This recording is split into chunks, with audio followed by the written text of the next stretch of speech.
ఈ షేర్ ధర అనేది ఎంత ఉండొచ్చు అనేది చూద్దాం. మరి ఈ షేర్ ధర ఈ బోనస్ తర్వాత ఈ స్ప్లిట్ అయిన తర్వాత మనకి ఎంతకి రావచ్చు అనేది మనం ఇప్పుడు చూద్దాము. 9,700 9,800 అలా ఉంది కదా. ఇప్పుడు ఈ బోనస్ ఇస్తారు కాబట్టి శుక్రవారం కల్లా 10,000 అయినా అనుకుందాం. 10,000 దగ్గర మనము ఒకలా ఎంత అవుతుందో స్ప్లిట్ ఏర్పడింది అనుకోండి. దాని తర్వాత మళ్ళీ బోనస్ 4:1 ఉంది కదా, అది దాని తర్వాత 5,000 షేర్ అనేది. హాయ్, హలో, నమస్తే, అందరు బాగున్నారు కదా? నేను కూడా బాగానే ఉన్నాను. ఈ రోజు మనము బజాజ్ ఫైనాన్స్ గురించి తెలుసుకుందాం. బజాజ్ ఫైనాన్స్ లిమిటెడ్ లో అది ప్రైస్ ఎక్కువగా ఉండటం వల్ల దాంట్లో ఎంట్రీ తీసుకోవడానికి చాలా మంది సంకోచిస్తూ ఉంటారు. ఎందుకంటే బజాజ్ ఫైనాన్స్ చాలా ఫండమెంటల్ మాత్రం చాలా బలమైనది అనమాట. దానివల్ల ఏంటంటే మనకి ఇప్పుడు ఎంట్రీ తీసుకునే అవకాశాలు వస్తాయి. బోనస్ స్ప్లిట్ కూడా అనౌన్స్ చేశారని చెప్పారు కదా. అయితే బోనస్ ప్లస్ ఆ స్ప్లిట్ డేట్ ఎప్పుడు, దానివల్ల ఏంటి ప్రయోజనము, ఎప్పుడు మనం ఎంట్రీస్ తీసుకోవచ్చు, ఎలాంటి ప్రయోజనాలు ఉన్నాయో మనము ఈ వీడియోలో చూద్దాము. అయితే ఈ వీడియో చూసే ముందు మీకు ఒక విషయాన్ని నేను చూపిస్తానన్నమాట. ఓకేనా? ఇంటింటికి చెత్త బండి వస్తూ ఉంది కదా, మనం ఎంతో ఖర్చు చేస్తూ ఉంటాము. వాళ్ళకు 100 రూపాయలు కడితే తీసుకెళ్తారు. ఇక్కడ చూడండి, పక్కనే చెత్త బండి కూడా వచ్చినా సరే వీళ్ళు తీసుకొచ్చి మెయిన్ రోడ్డు మీదే వేస్తూ ఉన్నారనమాట. ఎందుకంటే రేపు నుంచి స్కూల్స్ కూడా ఉన్నాయి కదా, ఇట్లా రోడ్లని పాడు చేయమాకండి, కొంచెం బాధ్యతగా వ్యవహరించండి. ఎవరన్నా మన ఛానల్ కొత్తగా చూస్తూ ఉన్నట్లయితే మీరు తప్పకుండా సబ్స్క్రైబ్ చేయండి, అలాగే లైక్ చేయండి. ప్రతి ఒక్కరు కూడా లైక్ చేయండి, ఎందుకంటే మీ లైక్ వల్ల నా వీడియోని ఇంకా కొంతమంది ఇన్వెస్టర్స్కి చేరవేస్తున్నారు. అయితే ఈ బజాజ్ ఫైనాన్స్లో ఇది ఏప్రిల్ 29వ తారీఖున 4:1 బోనస్ అలాగే 2:1 స్ప్లిట్ని ప్రకటించిన విషయం మీ అందరికి తెలిసింది కదా. అయితే రికార్డు తేదీని జూన్ 16గా నిర్ణయించారనమాట, అంటే ఈ జూనే. అయితే ఇలాంటి చర్యలు అంటే స్ప్లిట్, బోనస్ ఇలాంటిది ఒక స్టాక్లో ఇలాంటి చర్యలు జరిగినప్పుడు మనకి ఇన్వెస్టర్స్కి చాలా ప్రయోజనాలు ఉంటాయి అన్నమాట. ముందుగా మనము స్టాక్ స్ప్లిట్ అంటే ఏంటో తెలుసుకుందాము. 1:2 అనమాట. అంటే మన దగ్గర ఒక షేర్ ఉందనుకోండి, ఆ షేరు 2 షేర్లుగా మారుతాయి అనమాట. మరి ఇది ఎలా ప్రభావం చూపిస్తుందంటే, మన ఒక షేరు ఇది 2 షేర్లుగా మారుతుంది కాబట్టి స్ప్లిట్ తర్వాత ఆ ఒక్క షేరు మన పోర్ట్ఫోలియోలో 2 షేర్స్ గా మారుతుంది. అయితే ఇక్కడ మీరు గుర్తుపెట్టుకోవాలి ఏంటంటే, షేర్ ధర సగానికి తగ్గుతుంది అనమాట. అంటే ఆ స్టాక్ చాలా సరసమైనదిగా చేస్తున్నప్పుడు, అంటే ఇప్పుడు బజాజ్ ఫైనాన్స్ లో 9,000 పైనే ఉంది కదా, అంత పెట్టి సామాన్యంగా చిన్న ఇన్వెస్టర్స్ అయితే మనమైతే తీసుకోలేము కదా. ఇప్పుడు ఆ చిన్న ఇన్వెస్టర్స్ కూడా అనుకూలంగా ఉండేటట్టు ఆ 900కు పైన ఉన్నది సగానికి తెగుతుంది అనమాట. అంటే ఈ స్ప్లిట్ వలన ఏంటంటే, ఈ స్టాక్ సగం తెగినప్పుడు ఈ ట్రేడింగ్ లిక్విడిటీ అనేది పెరుగుతుంది అనమాట. అంటే చిన్న ఇన్వెస్టర్స్ కి ఇది ఒక మంచి అవకాశం అని మనం చెప్పాలి. ధర ఎక్కువగా ఉన్నప్పుడు కొనలేని వారు ఇప్పుడు మనం ఎంట్రీ తీసుకోవచ్చు. మరి బోనస్ ఇష్యూ గురించి మనం ఇప్పుడు తెలుసుకుందాం. వివరాల్లోకి వెళ్తే బోనస్ షేర్లు అనేవి 4:1 అనమాట. అంటే స్ప్లిట్ తర్వాత ఒక షేర్ హోల్డర్ దగ్గర ఉన్న ప్రతి షేర్ కూడా అదనంగా షేర్లు వస్తాయి అన్నమాట. మరి దీని ప్రభావము ఈ స్టాక్ పై ఎలా ఉంటుందంటే, ప్రతి ఒక్క షేర్ హోల్డర్ దగ్గర ఉన్న స్టాక్స్ కి అదనంగా ఇంకా 4 స్టాక్స్ అనేవి వస్తాయి అనమాట. ఎగ్జాంపుల్ కి ఇప్పుడు చూసుకుంటే ఫస్ట్ మనకి స్ప్లిట్ లో ఒక షేర్ కి 2 షేర్లు వచ్చినాయి కదా.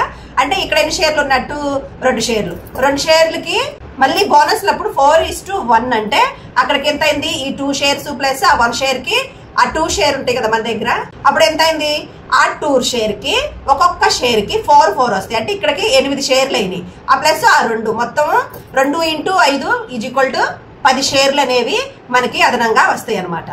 ఇంకా అర్థం కాకపోతే ఎగ్జాంపుల్ కి ఇప్పుడు మన దగ్గర ఒక షేర్ ఉంది, ఆ షేర్ తర్వాత స్ప్లిట్ తర్వాత ఆ షేర్ ఏమైంది, 2 షేర్లు అయింది. ఆ తర్వాత బోనస్ అనేది 4:1కి ఇచ్చారు.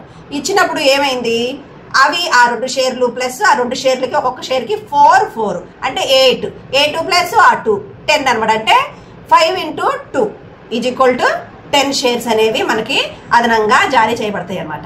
అయితే ఇక్కడ మీరు గమనించాల్సింది ఏంటంటే, షేర్లు అయితే పెరుగుతాయి కానీ ధర మాత్రము తగ్గిద్ది అనమాట. కానీ మనం ఇన్వెస్ట్మెంట్ చేసిన విలువ అలాగే ఉంటుంది, దాంట్లో మార్పు అనేది ఏమి ఉండదు. ఇప్పుడు ఉదాహరణకి జూన్ 16 నాటికి మన దగ్గర ఒక 100 షేర్లు ఉన్నాయి అనుకుందాం. స్టాక్ స్ప్లిట్ తర్వాత 100 షేర్లు 200 షేర్లుగా మారుతాయి. ఒకటి వచ్చి స్టాక్ స్ప్లిట్ తర్వాత ఆ 100 షేర్లు 200 షేర్లుగా మారుతాయి. అలాగే రెండవది వచ్చి బోనస్ ఇష్యూ తర్వాత ఆ 200 షేర్లు 4:1 కాబట్టి 200 × 4 ఎంత అయింది అప్పుడు 800. అంటే స్ప్లిట్ షేర్లు 200, బోనస్ షేర్లు వచ్చి 800. ఈ రెండు కలిపితే ఎంత అయినాయి 1000 షేర్లు అవుతాయి అనమాట. అంటే మన 100 షేర్లు అంటే జూన్కి 16కి ముందు శుక్రవారమే, ఆ శుక్రవారం వేస్తేనే మనకి నెక్స్ట్ సోమవారానికి ఈ షేర్స్ అనేవి అంటే స్ప్లిట్ కానీ బోనస్ షేర్లు కానీ ఇలాంటి వాటికి మనం ఎలిజిబుల్ అవుతాం అనమాట. ఆ 100 షేర్లకి మనకి 1000 షేర్లు అనేవి వస్తాయి. అయితే మీకు తెలుసు కదా, నేను వీడియో చేసినప్పుడు డివిడెండ్ కూడా అనౌన్స్ చేసింది కదా. అయితే అది ఒక డివిడెండ్ ఇచ్చింది. అయితే మొత్తం డివిడెండ్ వచ్చి 56 రూపాయలు అని చెప్పాను కదా. అయితే 12 రూపీస్ స్పెషల్ డివిడెండ్ మాత్రం ఇది ఇష్యూ కూడా చేసేసింది. ఇంకా 44 రూపాయలు బోనస్ అనేది ఉందన్నమాట. అయితే అది ఫైనల్ డివిడెండ్ అనమాట. ఆ ఫైనల్ డివిడెండ్ ఎప్పుడు చెల్లిస్తుందంటే జూలై 28 నాటికి చెల్లిస్తుందని ప్రకటించడం జరిగింది అనమాట. మరి మీకు తెలుసు కదా, మనకి టెలిగ్రామ్ ఛానల్ ఉందని, ఆ టెలిగ్రామ్ ఛానల్లో కనుక మీరు జాయిన్ అయితే ఎప్పటికప్పుడు నేను అక్కడ స్టాక్ మార్కెట్కి సంబంధించిన న్యూస్ని అప్డేట్ చేస్తూ ఉంటాను. కాబట్టి నా డిస్క్రిప్షన్లో లింక్ ఉంటుంది, టెలిగ్రామ్ లింక్. ఆ లింక్లో ఓపెన్ చేసి జాయిన్ అవ్వండి, ఓకేనా. అయితే మరి మనం కొత్తగా ఒకవేళ ఈ బజాజ్ ఫైనాన్స్ లో ఎంట్రీ తీసుకోవాలంటే ఎప్పుడు తీసుకోవచ్చో చూద్దాం. బోనస్ ఇష్యూ అలాగే స్ప్లిట్ ఈ రెండింటికి కూడా మనం ఎలిజిబుల్ అవ్వాలంటే మనం 16వ తారీఖు లోపే కొనాలి. అంటే ఈ శుక్రవారం 13వ తారీఖు కదా, 13వ తారీఖు లోపే మనం కొనుక్కోవాలి. ఎందుకంటే మళ్ళీ శని ఆదివారాలు మార్కెట్కి సెలవు కాబట్టి ఇది ఇష్యూ చేసేటప్పుడు సోమవారం 16వ తారీఖు వచ్చింది కదా, అందుకోసం రేపు కానీ ఎల్లుండి కానీ ఇవి కావాలనుకుంటే మీరు అప్పుడు కొనుక్కోవచ్చు. మరి డివిడెండ్ 44 రూపాయలు కావాలి అనుకుంటే మాత్రం ఆల్రెడీ దానికి డేట్ అయిపోయింది అనమాట. మే 30 లోపు ఎవరైతే ఇందులో షేర్స్ కలిగి ఉన్నారో వాళ్ళు మాత్రమే అర్హులు అనమాట. ఈ రెండు మాకేం అవసరం లేదు, ధర ఎప్పుడు తగ్గిద్దో అప్పుడు మేము కొంటాము అనుకునేవారు మరి ఎప్పుడు కొనాలి. ఎప్పుడైనా సరే ఆ కంపెనీలో స్ప్లిట్ కానీ బోనస్ కానీ ఏర్పడినప్పుడు ధర సర్దుబాటు అనేది జరుగుతుంది అనమాట. అంటే ఆ అనౌన్స్ చేసిన బోనస్కి తర్వాత స్ప్లిట్కి దాని షేర్ ధర అనేది తగ్గుతుంది కదా, అది తగ్గిన తర్వాత కూడా 1, 2, 3 వారాలు, ఈ వారాల్లో కూడా ఆ ధరలో తగ్గే అవకాశం ఉంటుంది. ఎందుకంటే అయితే స్ప్లిట్కి బోనస్కి ఎలిజిబుల్ అయిన వాళ్ళు ఉంటారు కదా, వాళ్ళు ఏం చేస్తారంటే ప్రాఫిట్ ని తీసుకోవడానికి ట్రై చేస్తారనమాట.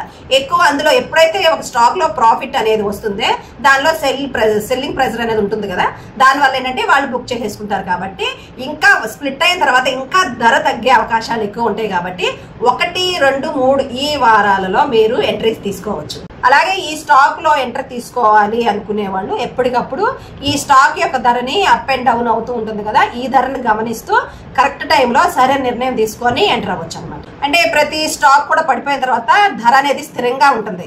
ఆ స్థిరం అనేది ఎక్కడుందో గమనించి మనం అప్పుడు ఎంట్రీ తీసుకోవచ్చు. మళ్ళీ నేను ఆ టైంలో ఇంకొక వీడియో చేస్తాను బజాజ్ ఫైనాన్స్ మీద. నేను ఈ బజాజ్ ఫైనాన్సే ఎందుకు చెప్తున్నానంటే మీకు చాలా సార్లు చెప్పాను కదా, నాకు ఇష్టమైన బజాజ్ ఫైనాన్స్ అనమాట. ఎంతో కొంత సంపాదించానంటే నేను ఎక్కువ ఈ స్టాక్ లోనే సంపాదించాను అనమాట. అయితే నేను ఎప్పటి నుంచో మళ్ళీ ఎంటర్ అవ్వాలని చూస్తున్నా కానీ అది 9,000కి పైనే అవుతుంది. కాబట్టి నేను కొంచెం టైం తీసుకున్నాను. ఇప్పుడు నాకు సరైన అవకాశం వచ్చింది అనమాట. స్ప్లిట్ బోనస్ అయిన తర్వాత ధర సర్దుబాటు అయిన తర్వాత నేను ఎంట్రీ తీసుకుంటాను. ఆ ఎంట్రీ తీసుకున్నప్పుడు మీకోసం నేను ఇంకొక వీడియో చేస్తాను. అయితే ఒక డౌట్ రావచ్చు మీకు, మరి ఈ షేర్ ధర ఈ బోనస్ తర్వాత ఈ స్ప్లిట్ అయిన తర్వాత మనకి ఎంతకి రావచ్చు అనేది మనం ఇప్పుడు చూద్దాము. ఈ బజాజ్, ఎందుకంటే ఈ బజాజ్ ఫైనాన్స్ అనేది 9,700, 9,800 అలా ఉంది కదా. ఇప్పుడు ఈ బోనస్ ఇస్తున్నారు కాబట్టి శుక్రవారం కల్లా 10,000 అయినా అనుకుందాం. 10,000 దగ్గర మనము ఒకవేళ ఎంత అవుతుందో స్ప్లిట్ ఏర్పడింది అనుకోండి. 10,000 ఉన్న షేర్ ధర 5,000కి వస్తుంది. ఓకే, దాని తర్వాత మళ్ళీ బోనస్ 4:1 ఉంది కదా, అది దాని తర్వాత 5,000 షేర్ అనేది 1,000 రూపాయలకి వస్తుంది అనమాట. అయితే మరి ఈ 1,000 రూపాయలకి వచ్చిన తర్వాత మనం కొనవచ్చు అంటే నేను చెప్పాను కదా 1, 2 వారాల తర్వాత మళ్ళీ ఇంకా కొంచెం 900, 800 ఈ మధ్యకి రావచ్చు అనే నేను అనుకుంటూ ఉన్నాను అనమాట. అప్పుడు మనము కొనొచ్చు. ఎందుకంటే ఇది బజాజ్ ఫైనాన్స్, ఇది నేను ఇన్నిసార్లు ఎందుకు చెప్తున్నానంటే ఫండమెంటల్ చూసుకుంటే మాత్రం ఎక్సలెంట్గా ఉంది, అలాగే ఎక్సలెంట్ క్వాలిటీ ఉందన్నమాట. అందుకోసం ఇప్పుడు నేను బజాజ్ ఫైనాన్స్ని ఎంచుకుంటూ ఉంటాను. దీని వ్యాపారం కూడా చాలా బాగా జరుగుతూ ఉంటుంది ఫైనాన్స్ వైజ్గా. అలాగే దీని యొక్క ఆర్థిక అభివృద్ధి కూడా ఎప్పుడు కూడా పాజిటివ్ గానే ఉంటుంది.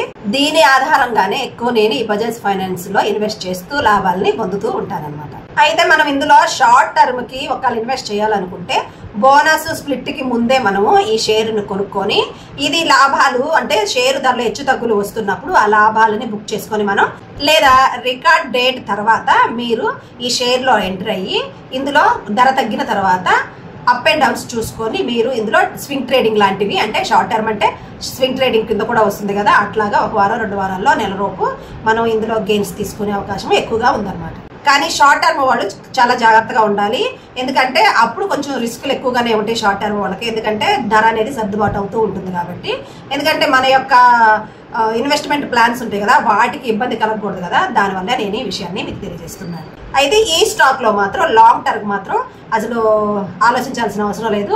గ్రోత్ అనేది చాలా బాగుంటుంది, ఫండమెంటల్ సూపర్గా ఉన్నాయి కాబట్టి లాంగ్ టర్మ్కి ఇందులో ఎంటర్ తీసుకోవచ్చు. నేను ఇచ్చిన ఈ సమాచారం మీకు నచ్చుంటే షేర్ చేయండి, లైక్ చేయండి, కామెంట్ చేయండి. అదేవిధంగా ఇంకో వీడియోతో మీ ముందుకు వస్తాను. అంతవరకు సెలవు, నమస్తే.